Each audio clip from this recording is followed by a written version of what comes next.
Hello everyone, welcome to your very own favourite education channel dears. तो हमने अपने last lectures में chapter number 3 chemistry में हमने क्या पढ़ा था। मेटल्स के यूज पढ़ लिए थे, मेटल्स की केमिकल प्रॉपर्टीज पढ़ ली थी और साथ में मेटल्स और नॉन मेटल्स क्या होते हैं ये भी पढ़ लिया था और साथ में इन दोनों की फिजिकल प्रॉपर्टीज भी पढ़ ली थी। तो आज के इस लेक्चर में हम चैप्टर को कंटिन्यू करने वाले हैं। तो शुरुआत कर रहे हैं हम chemical properties of non metal से। शुरू करने से पहले आप चैनल को सब्सक्राइब कर लीजिए एंड लेट्स स्टार्ट। तो सबसे पहली प्रॉपर्टी है रिएक्शन विद ऑक्सीजन, यानी कि ऑक्सीजन से रिएक्ट करने पर नॉन मेटल कैसा बिहेव करते हैं। तो आपको याद रखना है कि जब भी नॉन मेटल ऑक्सीजन के साथ रिएक्ट करते हैं तो वो दो तरीके के कंपाउंड बना सकते हैं, या हम बोल सकते हैं कि दो तरीके के ऑक्साइड बना सकते हैं। क्योंकि वो ऑक्सीजन से रिएक्ट कर रहे हैं तो वो क्या बनाएंगे, ऑक्साइड ही तो बनाएंगे।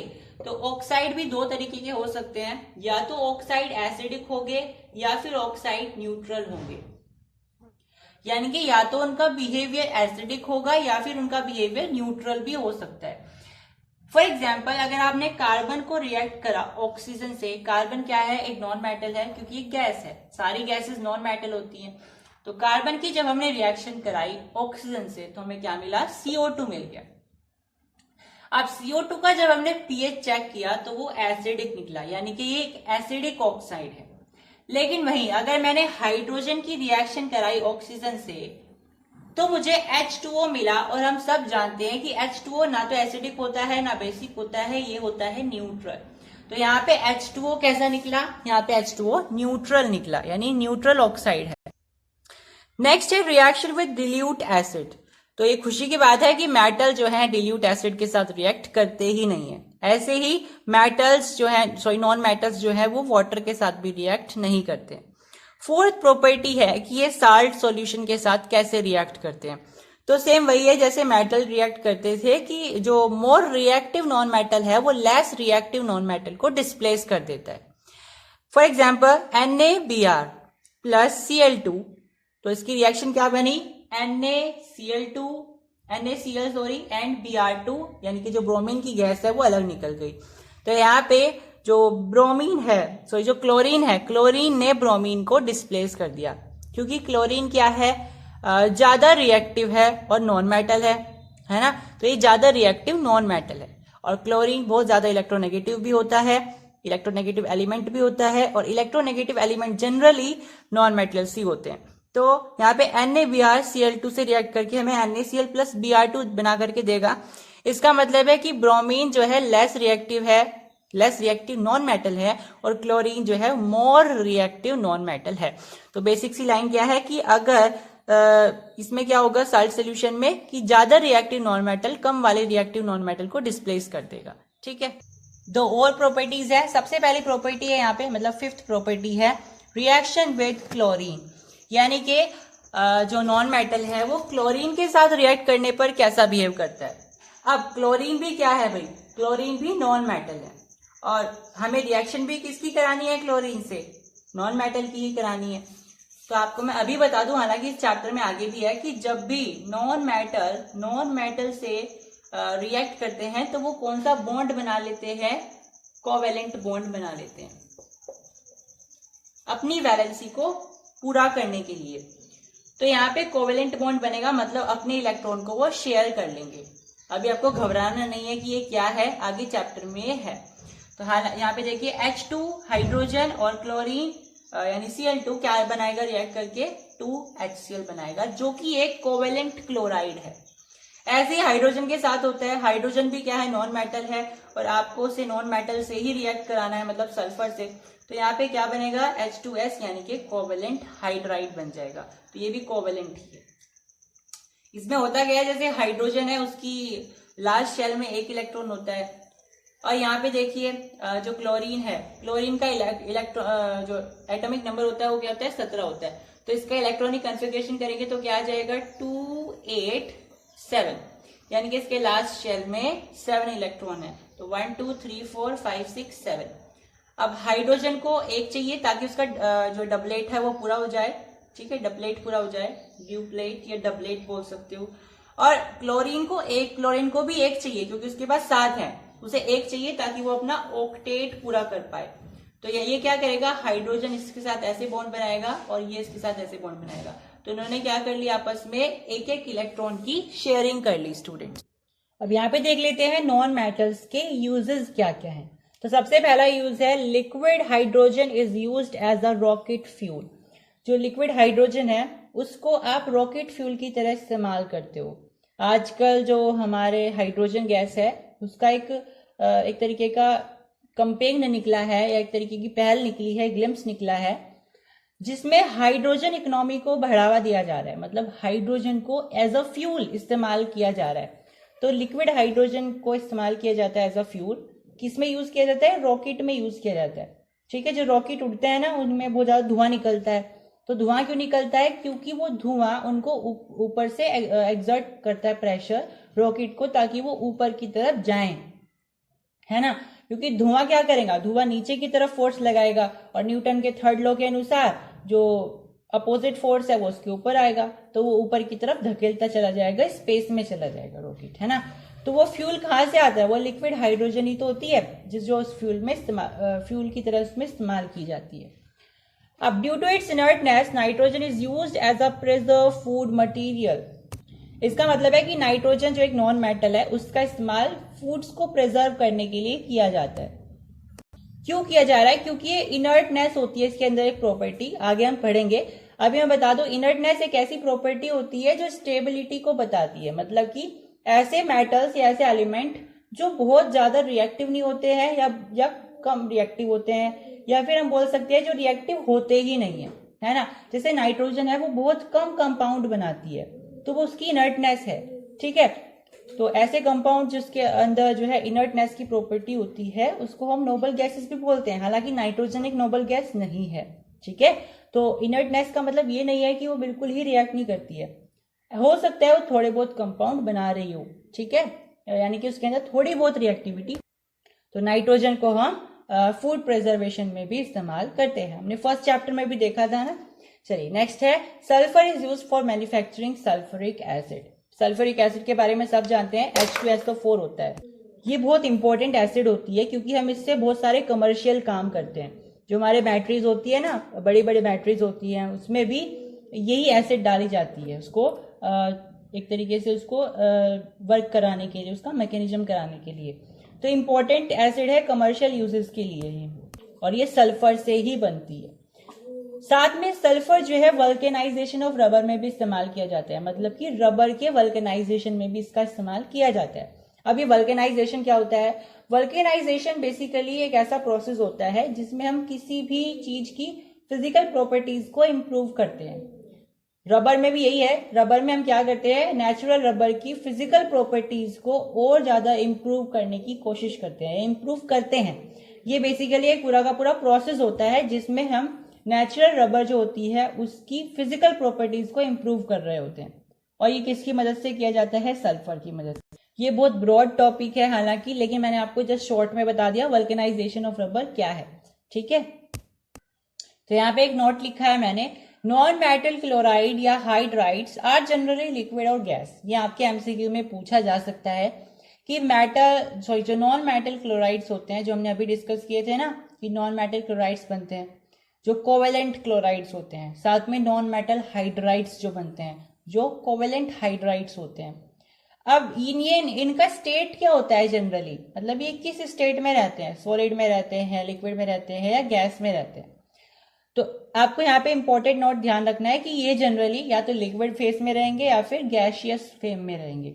ठीक है, नेक्स्ट हम डिस्कस करने वाले हैं reaction of elements to form compounds.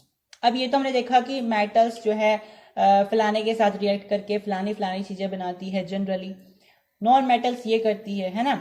अब ये है कि जब एलिमेंट रिएक्ट कर रहे होते हैं एक दूसरे के साथ तो वो कंपाउंड कैसा बना रहे हैं। कंपाउंड मैंने आपको पहले भी बताया कि कंपाउंड क्या होता है, आप जाकर के देख सकते हैं। एसिड बेसिस साल्ट्स में शायद मैंने फर्स्ट लेक्चर में बताया था, आप जाकर के वो देख सकते हैं। तो यहाँ पे देखिए बेसिकली कंपाउंड जो होते हैं वो दो तरीके के होते हैं, या तो आयनिक कंपाउंड होते हैं या फिर कोवेलेंट कंपाउंड होते हैं। अब आयनिक कंपाउंड कब बनते हैं, कोवेलेंट कब बनते हैं, है ना। तो आयनिक कब बनते हैं, जब मेटल नॉन मेटल से रिएक्ट कर जाता है तो वो आयनिक कंपाउंड बन जाते हैं। लेकिन नॉन मेटल में क्या होता है, कोवेलेंट में क्या होता है, नॉन मेटल से रिएक्ट करता है और कोवेलेंट कंपाउंड बना लेता है। अब इसमें होता क्या है उसको डिटेल में समझते हैं। देखिए मान लीजिए मेरे पास कोई मेटल है, मान लीजिए कोई भी मेटल ले लीजिए, मान लीजिए मेरे पास सोडियम है, ठीक है, और मान लीजिए मेरे पास दूसरा जो नॉन मेटल ले लीजिए पहले, क्लोरीन है, ठीक है। तो यहाँ पे हम डिटेल में समझेंगे कि कैसे ये कंपाउंड बनते हैं। तो सबसे पहले हम समझने जा रहे हैं आयनिक कंपाउंड। तो मान लीजिए मेरे पास ये सोडियम है और ये मेरे पास क्लोरीन है, ठीक है, Cl। अब मुझे इनका एटॉमिक नंबर पता होना जरूरी है। तो सोडियम का एटॉमिक नंबर होता है 11। तो अगर मैं इसका इलेक्ट्रॉनिक कॉन्फ़िगरेशन करूं तो वो कितना आएगा, 281, यानी वैलेंस शेल में इसके पास एक इलेक्ट्रॉन है, यानी हम इसको ऐसे रिप्रेजेंट कर सकते हैं अकॉर्डिंग टू लेविस, ठीक है। ये लेविस ने बताया था, आगे आपके पास है, आपके पेपर में भी आएंगे कि आपको लेविस स्ट्रक्चर बनाने हैं। क्लोरीन देखिए, क्लोरीन का एटॉमिक नंबर होता है 17। इसको कैसे लिख सकते हैं, इसका इलेक्ट्रॉनिक कॉन्फ़िगरेशन 287, यानी कि इसको हम रिप्रेजेंट कर सकते हैं 1 2 3 4 5 6 और इधर एक 7 इलेक्ट्रॉन से हम रिप्रेजेंट कर देंगे कि इसकी वैलेंस शेल में 7 है। अब मान लो कभी ये आपस में एक दूसरे से इनका आमना सामना हुआ, तो ये आपस में फ्रेंड बनेंगे या नहीं बनेंगे, ये चेक करने के लिए हमें चेक करना पड़ेगा कि किसको किसकी जरूरत है। अब देखिए सोडियम को अपना क्या पूरा करना है, सोडियम को अपना ऑक्टेट पूरा करना है,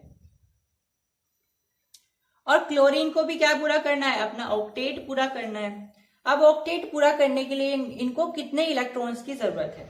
अगर मैं बात करूं सोडियम की, तो सोडियम के पास एक इलेक्ट्रॉन पहले से ही है, यानी कि इसको 7 इलेक्ट्रॉन की जरूरत है अगर इसे अपना ऑक्टेट पूरा करना है। वही अगर मैं क्लोरीन को देखूं तो क्लोरीन के पास ऑलरेडी 7 इलेक्ट्रॉन्स हैं, इसका मतलब इसको एक इलेक्ट्रॉन की जरूरत है अगर इसको अपना ऑक्टेट पूरा करना है, यानी कि इसको 7 चाहिए और इसको 1 चाहिए। और ये तो पूरा हो भी रहा है क्योंकि Na के पास एक इलेक्ट्रॉन है, क्लोरीन को 1 ही तो चाहिए। ऐसे ही क्लोरीन के पास 7 है और सोडियम को 7 ही चाहिए, तो Na अपना 1 इलेक्ट्रॉन इधर रखेगा और क्लोरीन अपने 7 इलेक्ट्रॉन इधर रख देंगे, 1 2 3 4 5 6 7, ठीक है। अब ये क्या होगा यहाँ पे, देखो हम ऐसे भी बोल सकते हैं कि ये 1 इलेक्ट्रॉन इधर ट्रांसफर हो जाएगा, इसका ऑक्टेट पूरा हो जाएगा और ये चिपक जाएंगे, यानी यहाँ पे इलेक्ट्रॉन का ट्रांसफर हो जाएगा, ठीक है, ऐसा भी हम बोल सकते हैं, क्लियर। बट चाहे इसको ऐसे बोल लो चाहे इसको ऐसे बोल लो, यानी कि या तो ये ट्रांसफर हो जाएगा इलेक्ट्रॉन या फिर ये आपस में अपने ऑक्टेट पूरे कर लेंगे। बेटर है यहाँ पे क्या हो जाएगा, देखो ये कहना बेटर रहेगा, हम यहाँ पे देख रहे हैं इसको, ये Na है, इसके पास 1 इलेक्ट्रॉन है, इसको हमें क्लोरीन से रिएक्शन करानी है, तो 1 2 3 4 5 6 7 है ना। तो ये हम रिएक्ट जब कराएंगे तो इसमें क्या बनेगा हमारे पास, देखो ये इलेक्ट्रॉन एक इसके पास ट्रांसफर हो जाएगा और ये हमारे पास कुछ ऐसा दिखाई देगा, इसके पास पूरे के पूरे ऑक्टेट पूरा हो गया, ये बन गया NaCl, ठीक है। इसके पास एक भी इलेक्ट्रॉन नहीं बचा है तो ये स्टेबल हो ही गया, क्योंकि अगर 1 इलेक्ट्रॉन उसके पास था तो इसके पास क्या था, नेगेटिव चार्ज था, वो इलेक्ट्रॉन चला गया तो उसके पास नेगेटिव चार्ज खत्म, यानी स्टेबिलिटी आ गई। ये एक इलेक्ट्रॉन इसके पास चला गया, इसकी वजह से इसका ऑक्टेट पूरा हो गया और ये स्टेबल हो गया, यानी दोनों कहीं ना कहीं स्टेबल हो गए, तो दोनों क्या बन जाएंगे, फ्रेंड बन जाएंगे, है ना। अब जैसे ये इलेक्ट्रॉन्स ट्रांसफर हुए तो इन दोनों जो एलिमेंट्स के बीच में एक फोर्स जनरेट हुआ जिसकी मदद से दोनों आपस में चिपक गए, है ना। तो जब भी कंपाउंड बनेंगे, चाहे वो कोवेलेंट कंपाउंड बने चाहे वो आयनिक कंपाउंड बने, तो एलिमेंट्स के बीच में, चाहे वो मेटल है नॉन मेटल है, इनके बीच में एक फोर्स जनरेट होता है जिसकी मदद से वो चिपक जाते हैं।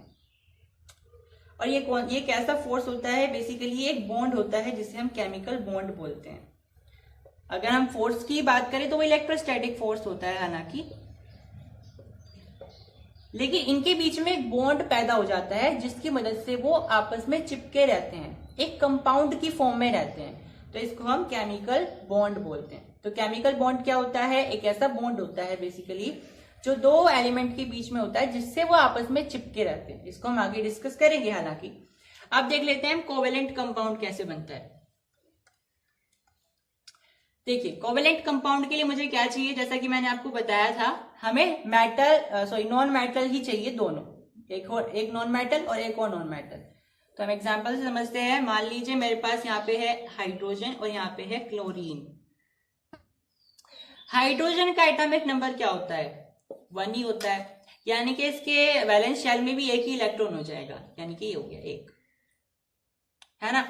अब क्लोरीन जो हमारा है, क्लोरीन, उसका जो हम बोलते हैं कि एटॉमिक नंबर है वो कितना है, जो हमने अभी देखा था 17 होता है।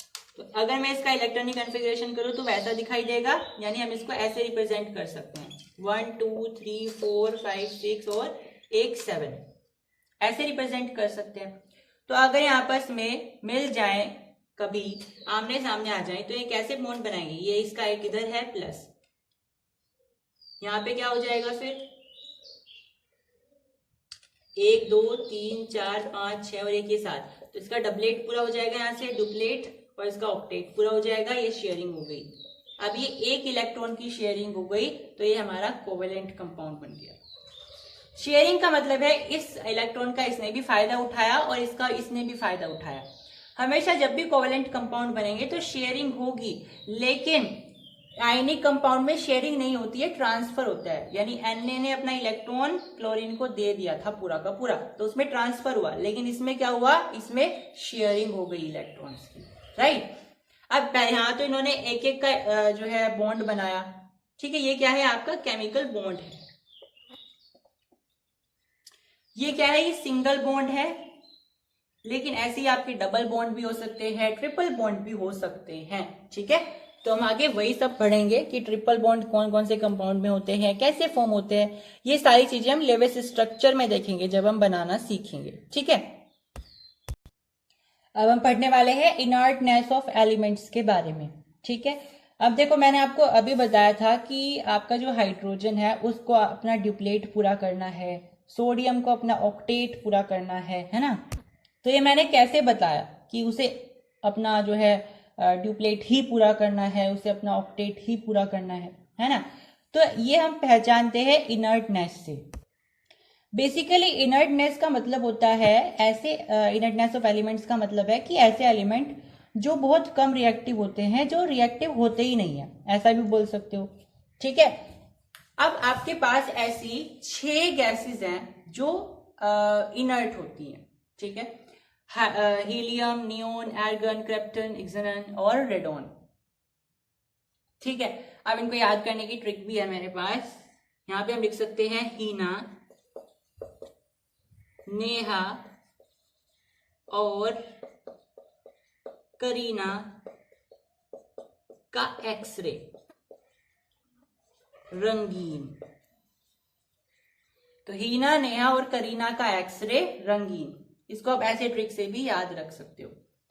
अब इनके एटॉमिक नंबर क्या होते हैं? इसका 2 होता है, इसका 8 होता है, इसका 18 होता है, इसका 36, 54, 86। वैलेंस शेल ये है। अब ये सब तो इन्होंने डेटा दे दिया, अब हम कैसे पहचानेंगे कि ये इनर्ट है, ठीक है। तो वही ट्रिक है जो मैंने आपको अभी बताई थी, आपको इलेक्ट्रॉनिक कॉन्फ़िगरेशन चेक करना है। सबसे पहले ले लीजिए नियोन, ले लीजिए।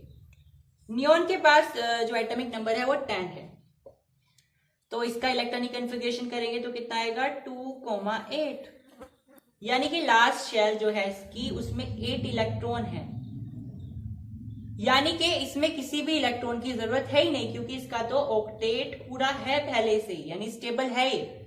ऐसी एर्गन है, एर्गन देखिए, एर्गन का 18 होता है, इसका पूरा करिए 2 8 8, इसका भी पूरा का पूरा ऑक्टेट है। अब देखिए यहाँ पे सबसे पहला जो है हीलियम, इसका 2 है, इसका शुरू में ही 2 आ गया, इसका क्या पूरा हो रहा है, ड्यूप्लेट पूरा हो रहा है, ड्यूप्लेट। तो ऐसी केवल एक ही इनर्ट गैस एग्जिस्ट करती है जिसका ड्यूप्लेट पूरा होके वो स्टेबल है, जिसका नाम हीलियम है। बाकी सारी जो इनर्ट गैसेस होती है उसका ऑक्टेट पूरा हो रहा है, आप जैसे कि यहाँ पे देख सकते हो 8 8 8, सब में 8 है। लेकिन जो आपका हीलियम है वही केवल एक ऐसी इनर्ट गैस है जिसके लास्ट शेल में 2 इलेक्ट्रॉन होते हैं और वो स्टेबल है, ठीक है, यानी कि वो जो उसके वैलेंस शेल में और किसी इलेक्ट्रॉन की जरूरत नहीं है, वो स्टेबल है। अब देखिए जो आपका हीलियम होता है उसमें क्या होता है, यहाँ पे अगर मैं आपको शेल के हिसाब से बताऊं तो KLMN ऐसे होती है ना, तो यहाँ पे जो हीलियम आया उसके K वाली शेल में 2 आए इलेक्ट्रॉन।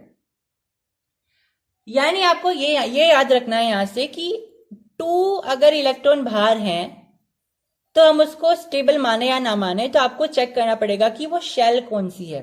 तो यहाँ पे हीलियम में वो K वाली शेल है, ठीक है, K वाली शेल है। लेकिन अगर मैं यहाँ पे आपको दूसरे बताऊं, जैसे कि मैंने बताया आपको एर्गन बताऊं, अगर एर्गन का एग्जांपल ले लीजिए दोबारा से। एर्गन क्या है, 18 है इसका एटॉमिक नंबर, तो इसको 288 ऐसे लिख सकते हैं। तो KLM, यानी जो 8 इलेक्ट्रॉन लास्ट वाले हैं ये M शेल में है, तो यहाँ पे हम इसको मानेंगे ये स्टेबल है क्योंकि ये M शेल है, इसमें ऑक्टेट पूरा होता है।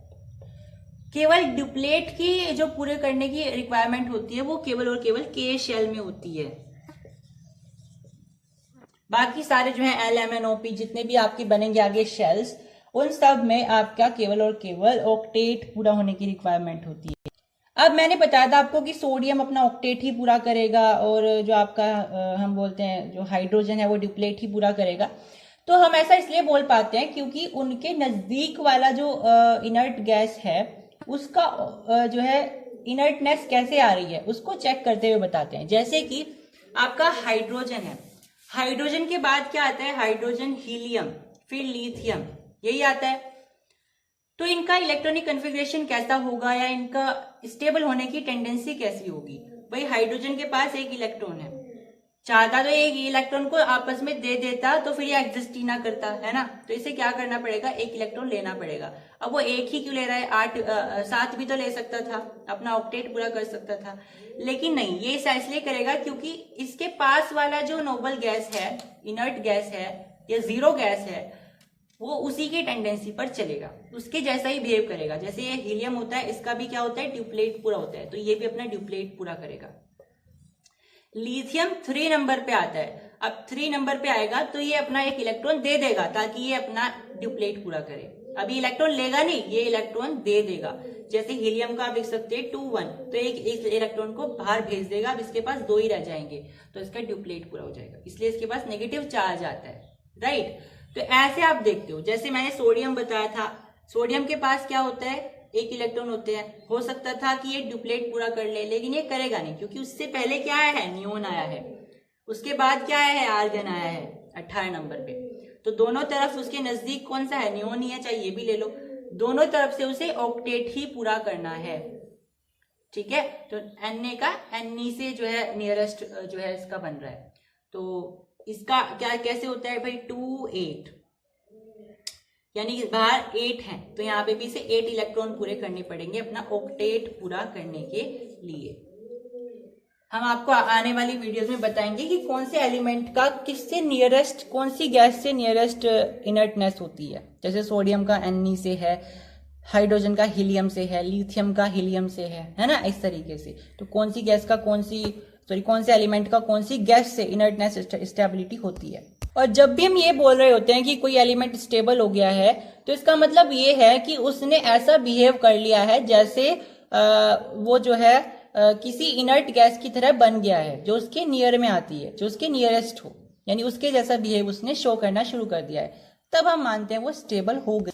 अब देखिए इंपॉर्टेंट बात लिखी हुई है यहाँ पे कि जो इनर्ट गैस होती है वो पीरियोडिक टेबल के 18वें ग्रुप में पाई जाती है, ठीक है। तो आपको ध्यान रखना है, ये आ सकता है क्वेश्चन। वैसे तो आपका पीरियोडिक टेबल वाला चैप्टर कट हो गया है, डिलीट हो गया है, लेकिन फिर भी आप इसको याद रख सकते हो, कहीं ना कहीं आपके काम आ जाएगा। नेक्स्ट यहाँ पे इंपॉर्टेंट चीज है कि इन नोबल गैसेस का क्या फिजिकल जो हमारी जिंदगी है, रियल लाइफ है, उसमें क्या इसकी एप्लीकेशंस हैं। तो यस हैं। जो आपने लेजर लाइट देखी है वो लेजर लाइट भी इन्हीं गैसेस से बनती है, इन्हीं गैसेस को यूज करके उनको लेजर लाइट बनाया जाता है, तो लेजर्स में यूज होती है। साथ में जो आपकी आंख की अगर सर्जरी होती है, किसी भी पेशेंट की अगर आंख में सर्जरी होती है तो उसमें हीलियम और नियोन का यूज किया जाता है, ठीक है। हीलियम और